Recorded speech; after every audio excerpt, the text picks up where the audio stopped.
အားလုံးပဲမင်္ဂလာပါရှင်။ Story Audio Book Channel ကနေပြီးတော့ပရိသတ်များအားလုံးကိုပြန်လည်ပြီးတော့ကြိုဆိုပါရှင်။ပရိသတ်များရှင်ဒီနေ့မှာတော့စာရေးသူမိုးဆွေရေးသားထားတဲ့လက်မိုင်းရွာဆိုတဲ့ဇာတ်လမ်းလေးကိုအစဆုံးတင်ဆက်ပေးသွားကြပါမယ်။နားဆင်ပေးပါအောင်ရှင်။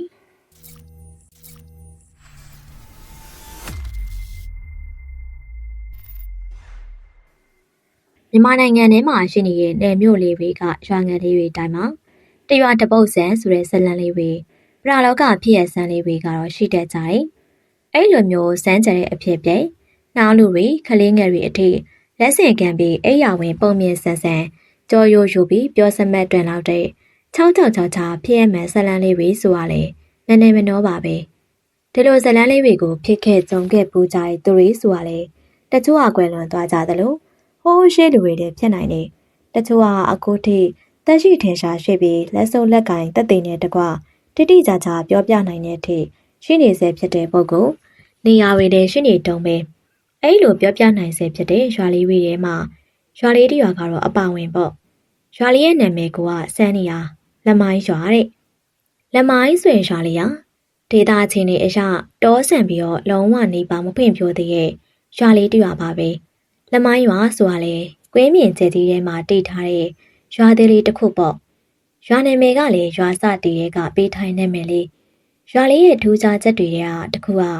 လက်မိုင်းရွာတရွာလုံးကလောင်ကစားကိုခုံမြင်ကြတယ်တရွာလုံးကလောင်ကစားနဲ့ပတ်သက်ရင်လူညီပြီးသားလောင်ကစားထဲမှာဖဲရိုက်တဲ့ဘက်မှာပိုအားတန်ကြတဲ့သူတွေအလူမင်္ဂလာဆောင်ဖုံကြီးစွန်းကက်ကုံကုံပြောရရင်ခလေးကင်မွန်တက်ပါမကြံဖဲဝိုင်းအမြင်ရှိရဲ့မိမဝိုင်းယောက်ျားဝိုင်းခလေးဝိုင်းဝိုင်းရလဲဘာဆုံးတလဲမမီနဲ့ဒီနေ့ဒီချိန်ထိလဲစောနေကြတော့မယ်ဒါပေမဲ့နေမြေဖွင့်ပြိုးလာလို့ထင်တယ်ဟိုးအရင်ကလောက်တော့မရဲကြတော့ဘူးသူတို့ရွာမှာလူတယောက်သေးပြီဆိုသိပ်ပြောကြတာဘေးနားရွာတွေကဆိုရင်တခုခုအချင်းချင်းစနောက်ကြတဲ့အခါမှာပြောလေးရှိတာတခုရှိသေးရဲ့ဘာတဲ့မင်းသိရင်လမိုင်းသွားဖို့မယ်အနည်းဆုံးတော့ဆိုင်ကတစ်စီးလောက်တော့စီးလို့ရမှသိကြတယ်အဲ့လိုပြောလေးရှိကြတယ်ဆိုလိုတာကဒီမတာအာတုဘကိုအမေပြုတ်ပြီးဖဲရရင်ကငွေတွေနိုင်ပြီးဆိုင်ကတောင်စီးနိုင်တဲ့အထိလို့ပြောချင်တာဟုတ်လဲဟုတ်တာပဲလေလက်မိုင်းရွာကရွာသားငယ်တာသူတို့ရွာမှာဖဲဝိုင်းဆိုတာပြတ်တယ်လို့မရှိတော့အနီးနောက်ပတ်လည်မှာရှိတဲ့ရွာတွေစီကဖဲလောင်ကစားဝါသနာအိုးတွေနဲ့လက်မိုင်းရွာကစေကားနေစေပဲအာတုဘဆိုရင်အလောင်းကိုအယိုးကြတဲ့အထိထားပြီးဖဲရိုက်ကြတဲ့ရွာအဲ့လောက်ထိခုံမြင်ကြတာနောက်ပြီးအဲ့ဒီရွာကရွာကန်တွေကဇေယိုက်နေနေလေးကျန်းကြသေးရဲ့ရွာမှာပညာသည်တွေကလည်းအရန်ပေါ်များကြတယ်လက်မိုင်းရွာသူလေးတွေဆိုတာလေမြို့ဟာမင်းသမီးရှုံးလောက်တဲ့ထိချောကြလှတဲ့သူတွေဒါပေမဲ့အဲ့ဒီရွာသူလေးတွေကိုတခြားရွာကကာလာသားတွေပိုပန်ပိုနေနေတသားညလုံးနေတောင်စိတ်မကြည်ရဲကြအောင်ပညာသည်ပေါ်များတဲ့ရွာမို့လို့ကြောက်ကြတယ်တရွာနဲ့တရွာအသွားလာလှုပ်ရင်လေအခုခေတ်ဆိုဆိုင်ကယ်တွေကိုတွင်တွင်ကြဲသုံးလာပြီးဆိုပေမဲ့အရင်ဆိုထုံးစံတိုင်းလဲဟိုပဲအတိတ်ကထားပြီးသုံးကြရတာလေတနေ့လက်မိုင်းရွာမှာအာတုဘရှိရဲဆိုတဲ့အတန်ကြားလို့လက်မိုင်းရွာအနီးနားမှာရှိရဲ့ကျွဲတွင်းရွာကဖဲဝဒနာကို၃ယောက်ဖြစ်တဲ့ဖိုးတေညိုစိုးမြင့်သိန်းတို့တွေကလက်မိုင်းရွာကိုခြေတက်လာဖို့ပြင်နေကြပြီကျွဲတွင်းရွာဆိုတာလက်မိုင်းရွာနဲ့ကပ်လျက်ဆိုပေမဲ့တရွာနဲ့တရွာကြားမှာမျက်စိတဆုံကြည့်မကုန်နိုင်တဲ့လက်ကွင်းကျက်ကြီးတွေကခြားထားသေးရဲ့အနည်းဆုံးတရွာနဲ့တရွာအကွာအဝေး2မိုင်ကျော်လောက်တော့ရှိလိမ့်မယ်ဒီလိုနဲ့ဖိုးတေညိုစိုးမြင့်သိန်းတို့၃ယောက်သာနွားလဲလေးနဲ့လက်မိုင်းရွာစီကိုလှမ်းလာခဲ့ကြတယ်ဖဲကစားခြင်းစောနေမှုစိတ်တွေကလည်းလောနေကြတယ်တယောက်နဲ့တယောက်လည်းဘလို့ကစားမယ်ဆိုတဲ့အကြောင်းတွေအရင်တုန်းကဘလောက်ထိနိုင်ခဲ့ဘူးတဲ့ဘလို့ပွဲမျိုးတွေမှာဆက်စပ်မပြဖြစ်တာကြုံမှုတွေဆိုတာတွေကိုအချင်းချင်းရှေ့ပတ်မလဲအောင်လမ်းတစ်လျှောက်မှာပြောလာရင်ကနေလက်မိုင်းရွာကိုရောက်လာခဲ့ကြတယ်ရွာဝင်မှာသူတို့ကိုကြိုဆိုနေတဲ့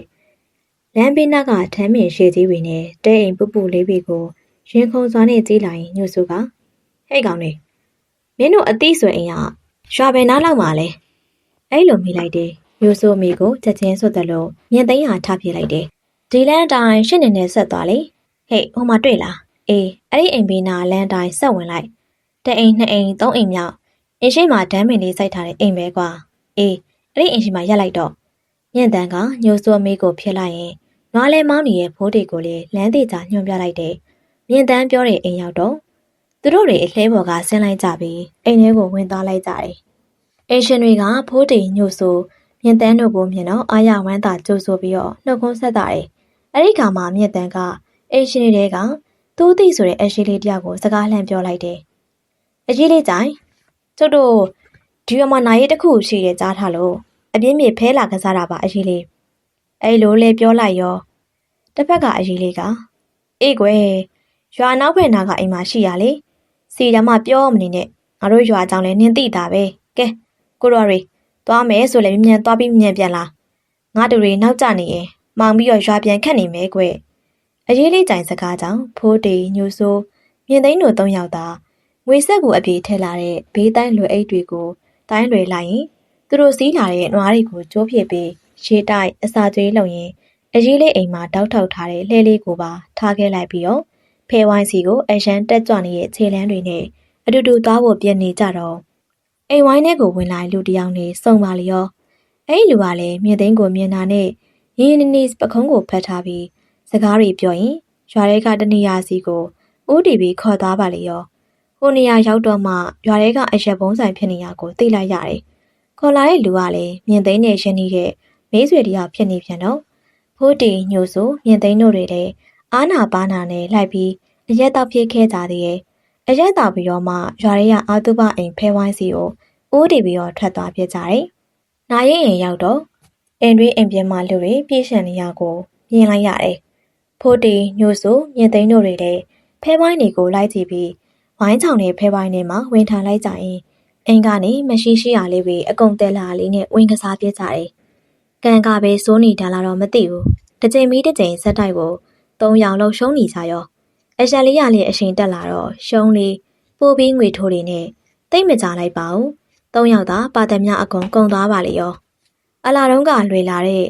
လွေအိတ်ဖောင်ဖောင်လေးတွေကလည်းပြားကဲ့လို့ထက်ဆော့ကျင်သေးပေမဲ့လောင်းစရာငွေကြေးတပြားတောင်မရှိတော့မလို့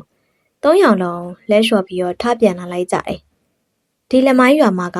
ဖဲဝိုင်းတွေလောင်းကစားဝိုင်းတွေဘလောက်များများရန်ဖြစ်တာခိုးတာဝှက်တာကလင်ကကြစ်ကြက်တာတွေမရှိကြဘူးဘာလို့လဲဆိုတော့သူတို့ရွာစည်းကမ်းကလက်မိုင်းရွာမှာဘယ်သူမှမခိုးရအောင်ကလင်ကကြစ်မကြရအောင်တကယ်လို့လှုပ်ချင်တယ်လှုပ်ခွင့်ပေးထားတယ်သူတို့မသိအောင်လှုပ်ပါလေတီသွားရင်တော့လှုပ်တဲ့သူတွေမတွေးဝန်းကြပဲအင်ကိုအသက်ပြင်ပါတော့မယ်မထင်လေနဲ့တရွာလုံးနီးပါးကစုံအောင်လန်းပညာတဲ့ပဲလေဖိုးတီညိုဆိုမြင့်သိန်းတို့၃ယောက်သာလက်မိုင်းရွာနေဖဲရှုံပြီးစိတ်ပြက်လက်ပြက်နဲ့နွားလေးထားတဲ့အိမ်ကိုသွားနွားလေးလေးကိုယူအင်ရှင်တွေကိုနှုတ်ဆက်ပြီးကိုရွာကိုပြန်ဖို့ပြင်လိုက်ကြတယ်အချိန်ရညတောင်ရောက်နေပြီဒီနေ့ညများဖဲနိုင်လိုက်ရင်ဒီရွာမှာပဲတညလုံးမူအောင်တောက်ပြီးမနေ့မှပြင်မယ်စိတ်ကူထားတာအခုတော့အရှောင်းသမားတွေရဲ့အိမ်ပြန်လန်းကတိတ်ဆိတ်လို့လာရောင်ကညအမောင်ကိုတူးမပေါက်တယ်လို့ဝါတတာလေးနဲ့လဲမောင်းသူကအလာတုံးကလိုပဲဖိုးတေကျန်တဲ့၂ယောက်ညို့ဆိုမြသိန်းတို့ကလဲနောက်မှာပက်လက်လေးမိုးကောင်းကင်မဲမဲကြီးကိုကြည့်ရင်လိုက်ပါလာကြတယ်သူတို့၃ယောက်သာလဲလေးတအေးအေးနဲ့မောင်းလာလိုက်တာလက်မိုင်းရွာတဲ့ကတော့ထွက်စာပြုတ်နေပြီရွာအထွက်လဲခွင်းအဆက်လေးအနာရောက်တော့သူတို့လဲအနောက်ကထူးဆန်းတဲ့အတန်တန်ကိုကြားလိုက်ရတယ်လူတွေကညစ်နေကြတဲ့အထဲလက်မိုင်းရွာကတငယ်ချင်းထည့်ပေးလိုက်တဲ့မိတောင်အဆက်ပလင်းနှလုံးကအစ်စ်ပါလာသေးရဲ့ရုတ်တဲ့လဲနောက်ကအတန်ကြားတော့လဲကိုခဏရက်လာရင်အတန်ကြားတဲ့နေရာကိုလိုက်ရှာကြည့်မိသေးရဲ့အတန်ကသူတို့အနောက်ဘက်မှာကျန်ခဲ့တဲ့လက်မိုင်းရွာအထွက်နားလေးမှာရှိရဲ့ခြုံလေးကနေကြားနေရတဲ့အတန်ခြုံလေးကလည်းလှုပ်လှုပ်လှုပ်လှုပ်နဲ့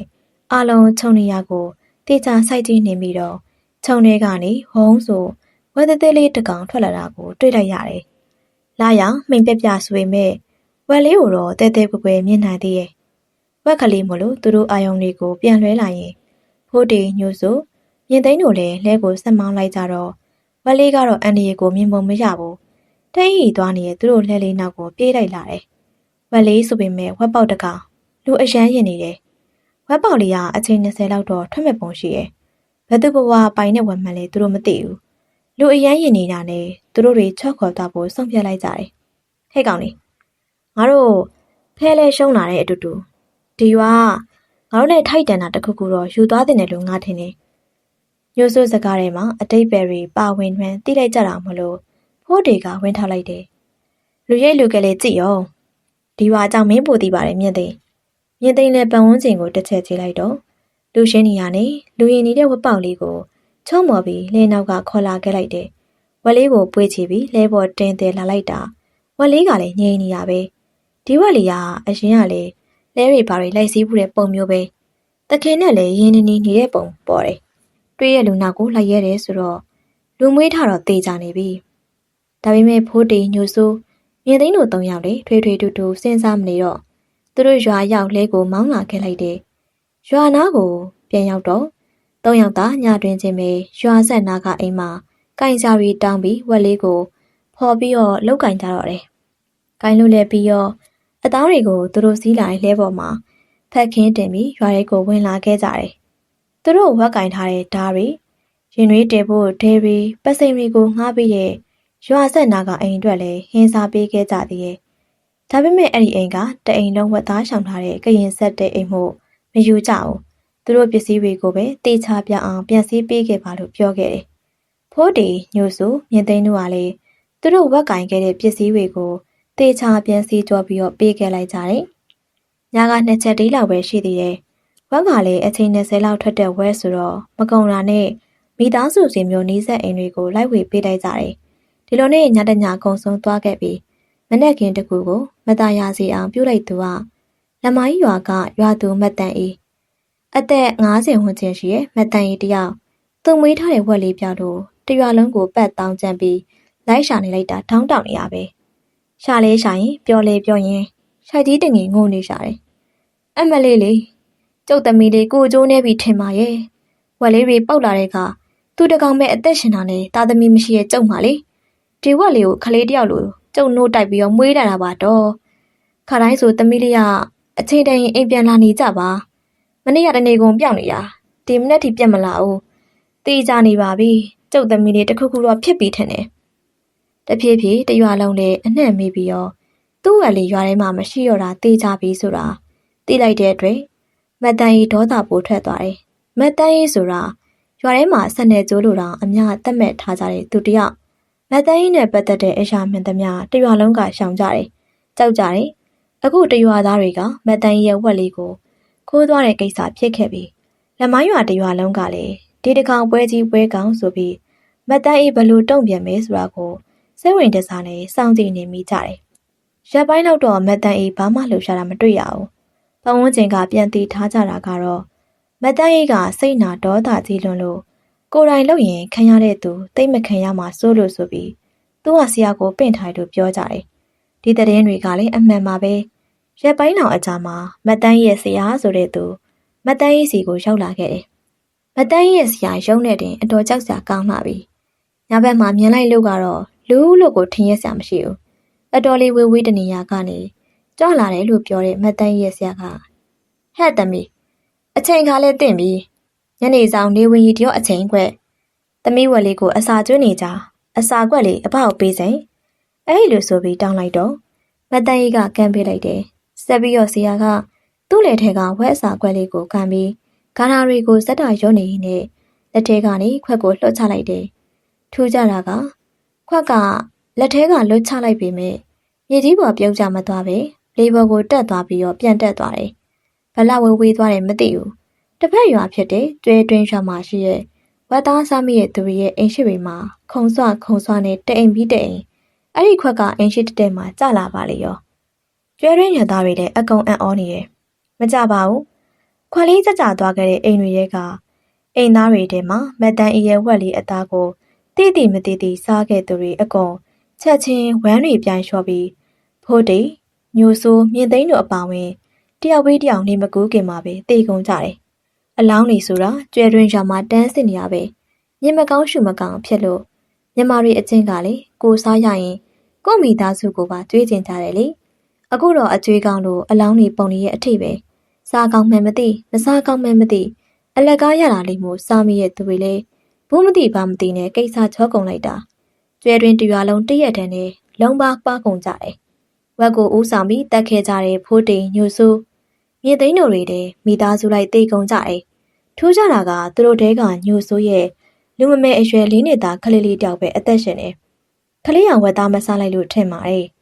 ကျွဲတွင်းရွာတကြီးကတော့ဝမ်းယောဂါဖြစ်တယ်ထင်ပြီးကြောက်လန့်လန့်နဲ့ရွာပြောင်းပြေးဖို့စီစဉ်နေပြန်တယ် အဲ့ဒီအချိန်မှာပဲဝက်ပိုင်ရှင်မတ်တန်အေးကျွဲတွင်းရွာတဲ့တင်းကိုကြားပြီးရောက်လာခဲ့တယ်။မတ်တန်အေးရွာကိုရောက်တော့တရွာလုံးဖြစ်ပြနေရတွေကိုကြည့်ရင်အားရပါရရှိမောလာရင်မှတ်ထားအဲ့ဒါငါသမီးလေးကိုငါမသိတော့ခိုးသွားပြီးတက်စားလို့မကျေနပ်လို့လှုပ်တာ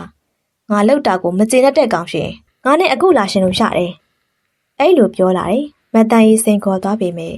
ကျွဲတွင်းရွာကလူတွေကတော့တယောက်မှအသက်မထွက်ရဲကြဘူးဖြစ်စဉ်ရဆိုရင်မတ်တန်အေးကမှတ်နေတာကိုရွာတော့နာရီကိစ္စတွေနဲ့တော်တော်လေးအလုံးရှုပ်သွားကြတယ်ရွာတဝက်နေပါလောက်လဲလျှော့သွားကြတယ်နှစ်ပေါင်းတွေအလင်းလေးကြတော့ဒီဇလန်လေးကပုံမြင်လို့ဇလန်လို့နဲ့ပြောစမဲ့တွင်ကြံနေရခဲ့တယ်ကျွဲတွင်းရှာမှာလေခလေးတိုင်းချစ်တဲ့ပုံမြင်တွေပြောပြတတ်တဲ့အဖိုးကြီးတယောက်ရှိသေးတယ်အဲ့ဒီအဖိုးကြီးကလည်းဒီပုံမြင်ဇလန်လေးကိုမကြာခဏပြောနေတတ်တယ်သူပြောတဲ့အချိန်ကြီးဘလောက်များပါစေခလေးတွေကလည်းလက်မိုင်းရွာအကြောင်းပညာသည်ရဲ့ကလေးစားချီတဲ့ဖြစ်ရမယ်ဇလန်းဆိုရင်ရက်တော်မခက်တန်ကိုနားထောင်နေတဲ့ကြတယ်အဲ့ဒီဖိုးကြီးကိုယ်တိုင်ကလည်း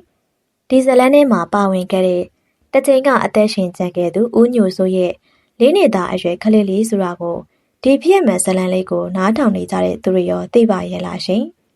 ပရိသတ်များရှင်အခုတင်ဆက်ပေးခဲ့တဲ့စာရေးသူမိုးဆွေရှိသားထားတဲ့လက်မိုင်းရွာဆိုတဲ့ဇလန်းလေးကတော့ဒီမှာနေပြီးပါပြီ